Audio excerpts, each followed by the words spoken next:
Bonjour à tous et à toutes, chers adhérents de BHC. La planète est pleine de créatures qui nous montrent et qui nous dévoilent le Créateur. Chaque insecte, chaque animal, chaque brin d'herbe, etc. Si on réfléchit une seconde et on s'investit pour comprendre ce qui se passe, alors nous voyons tout de suite qu'il y a quelqu'un qui a réfléchi à ça, quelqu'un qui a préparé ça, quelqu'un qui a programmé ça et que rien n'est donné au hasard. Nous allons donner un exemple parmi des millions. Il y a un papillon qui s'appelle le caligo. Ce papillon-là, il est dévoré par un petit oiseau. Et pendant des années, les chercheurs n'ont pas compris pourquoi à chaque fois que ce petit oiseau vient pour attraper le papillon et que le papillon commence à s'envoler, alors l'oiseau est effrayé et il s'enfuit.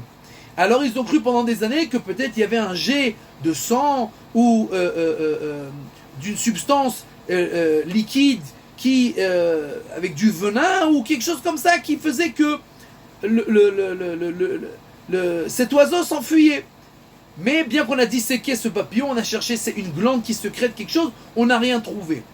Ce qui s'avère à la fin, c'est que ce petit oiseau-là, qui vient pour dévorer ce papillon-là, le caligo, il est lui-même dévoré par un grand oiseau qui s'appelle le hibou. Et ce hibou-là, quand on prend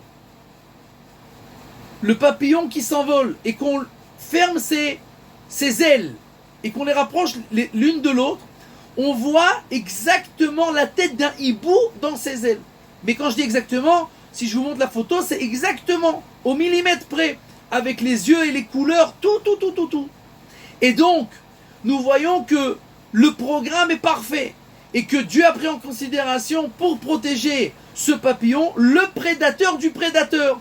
Et celui qui croit que tout ça c'est par hasard, alors c'est possible que ses ancêtres soient vraiment des singes. Mais celui qui a un soupçon d'intelligence et d'intellect, il comprend que quelque chose qui est tellement programmé, tout ça qui est pris en compte, le prédateur du prédateur, on peut dire avec l'évolution que peut-être des choses se sont adaptées l'une après l'autre, mais tellement d'étapes entre les deux et tellement de réflexion et de prise en cause, en considération, c'est impossible. Et dans chaque brin d'herbe, dans chaque cellule de notre corps, dans chaque animal, nous voyons la perfection. Rien n'est donné au hasard, tout est parfait. Et donc nous levons nos yeux, nous disons Marabou Maasecha Hashem, Seu Marom Enechem, levez vos yeux au ciel et voyez qui a créé tout cela. Nous n'avons aucune possibilité de penser à autre chose à part que Dieu a créé toute notre création.